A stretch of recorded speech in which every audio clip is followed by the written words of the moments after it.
relevance. A letter is being, the witness is being confronted with a letter coming from the former NBI Director, Judge Jaime B. Santiago, and this witness is now being asked to identify whose signature is that. That's obvious. I'll allow it conditionally if you can show the relevance insofar as your ability to test the credibility and the accuracy of the witness is concerned. In the meantime, I'll allow it. Kindly show the connection, counsel. Thank you.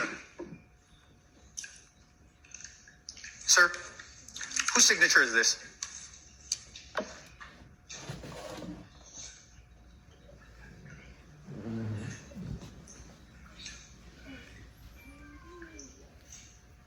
As far as I remember, signature of Director Santiago, sir. Thank you. On the last line of the letter, on the fourth page, sir, please take a look. Last line.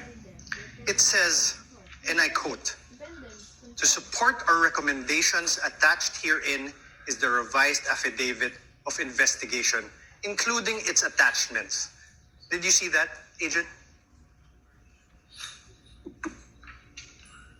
Yes, sir. Thank you.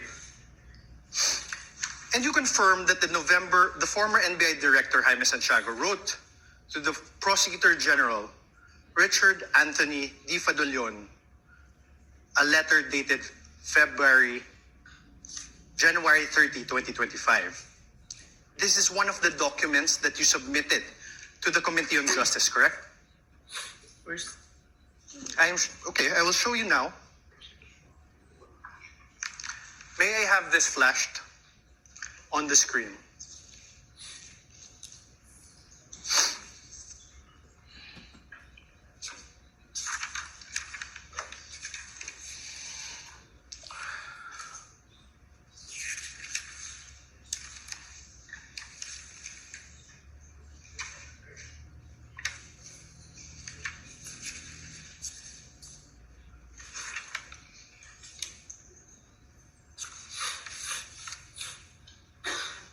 Do you recall this document? Yes, sir. Yes.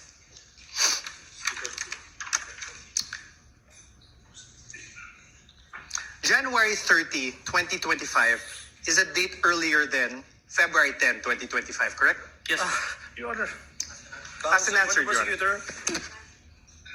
Your Honor, the witness being asked which Your Honor, ask an came answer. first. I mean, relevance, Your Honor. Relevance. Counsel, if the witness knows and the counsel for respondent will be given the latitude to test the credibility, accuracy, and completeness of the testimony of the witness. But we note your continuing objection because you already sound frustrated, counsel, in regard to this line of questioning by the I'm very counsel for patient, Your Honor, respondent. please. I'm very patient. The counsel for respondent may proceed. Witness Thank may you. answer. He already answered, Your Honor. Thank you. You earlier confirmed that there was actually a certification dated February 5, 2025. You like, well, Objection of misleading. I don't I have no remember question, this Your Honor. witness. Let stating the that there counsel was- finish with this question, counsel. he even read it, Your Honor.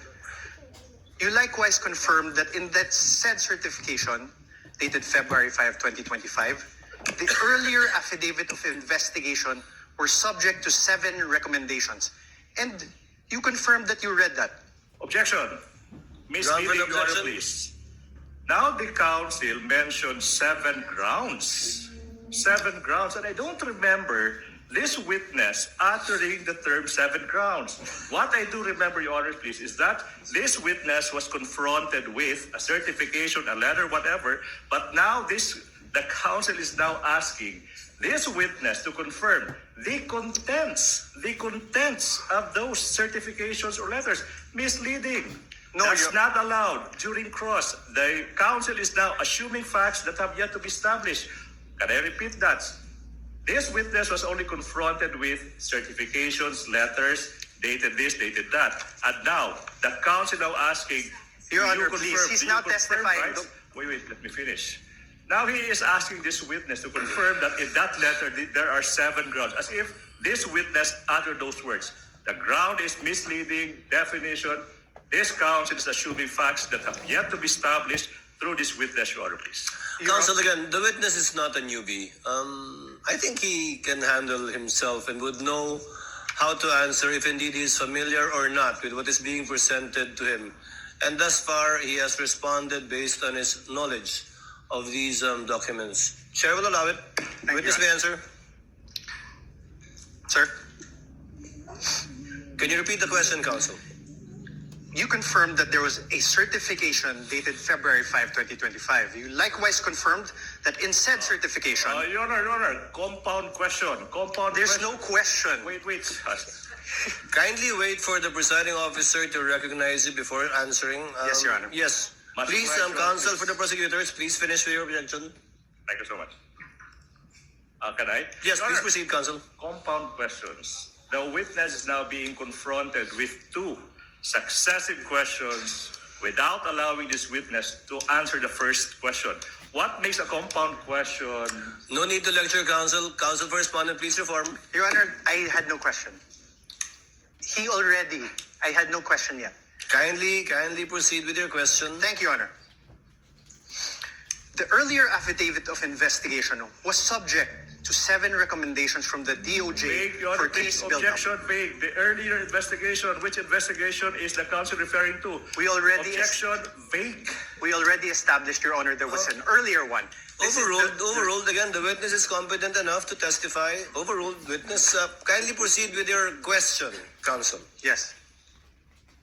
In the revised affidavit of investigation dated February 10, 2025, that you identified, despite DOJ's recommendation number 6 that you earlier read, Objection, Your Honor, objection. Sir, Your Honor, I'm not yet If the finished. ground is... Can we wait for the counsel to finish with this question, counsel, please? Okay, Your Honor. Question. Sir, there were still no affidavits of the journalists from the media outlets in your affidavit of investigation dated February 10. Witness, not answer first. Objection, Your Honor, please, misleading. Why is it misleading, counsel? The counsel said the earlier affidavit of investigation. In fact, Your Honor, please, he referred to the February 10 investigation. That's not the earlier investigation. That is the final affidavit investigation submitted to the DOJ. Misleading, Your Honor. Your Honor, The presiding officer will ask the question. Mr. Witness, did you attach the said affidavits right. of the two witnesses that viewed the video of the vice president in the February 10 affidavit? Yes, sir. Let me qualify my answer in number 6, sir. You may do so. In number 6, sir, the DOJ requested an affidavit to be executed regarding the content of the minutes. Start I with executed the an question affidavit you want to attesting to answer. those minutes, sir, As of which I'm part of the interview, sir. any factor that can be But was it attached to the February 10 affidavit? Yes, sir. Counsel for the respondent, your witness. thank you.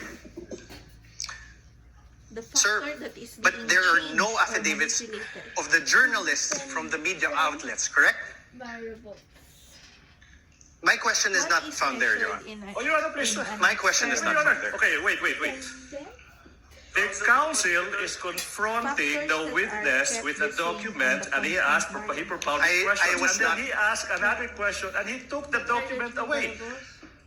What's Your the Honor, purpose of that? I was- Objection, Your Honor, please. My question is plain, Your Honor. Let the Do you- witness peruse the document you presented him with. Let him answer that through a document. My question is plain, Your Honor. Your Honor, a witness should be allowed to peruse the document I am that he not- was confronted with. Counsels, please.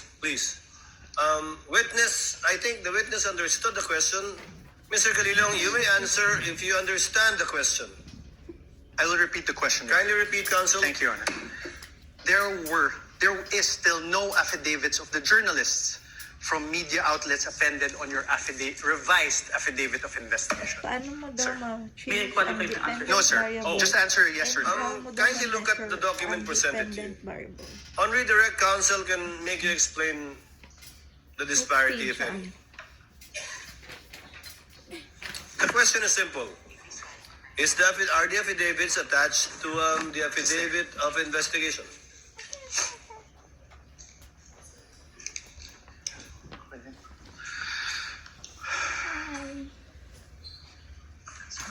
Number 4.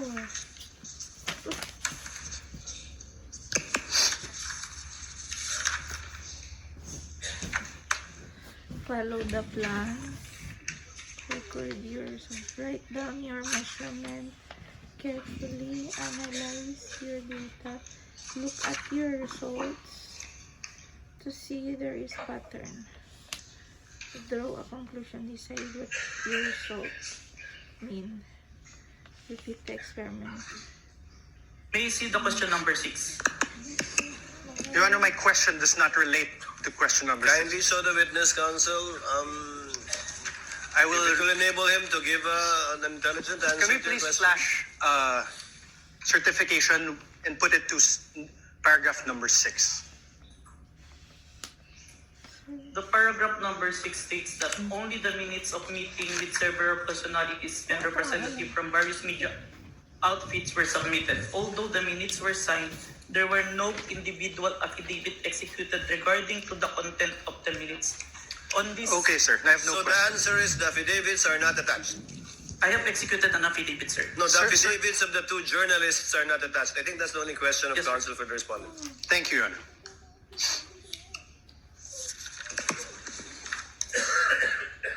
Instead, sir, as you confirmed, what you appended to the affidavit of investigation are affidavits of NBI agents, correct? Yes, sir. Not the journalists who were present The one during the November 23, 24 press conference. The one who interviewed, sir. Yeah, the one in doing it. Not the journalists. Yes, sir. Ask and answer, Your Honor. Sir, in the revised affidavit of investigation dated February 10, 2025 that you identified, despite DOJ's recommendation number 7, can we show again DOJ recommendation number 7? In the certification dated February 5, 2025, it is still the NBI Cybercrime Division that is the complainant. I believe this is answered on the letter of the director, sir. Sir, my answer is answerable by yes and no. The complainant is still the NBI Cybercrime Division. Yes, sir. Thank you. The supposed offended parties in this case would be President Bongbong Marcos, Yes, sir. the First Lady Lisa Marcos, Yes, sir. the former Speaker of the House Martin Romualdez. Yes, sir. Ano kaya mo? Did President Marcos appear before the NBI during its investigation? No, sir.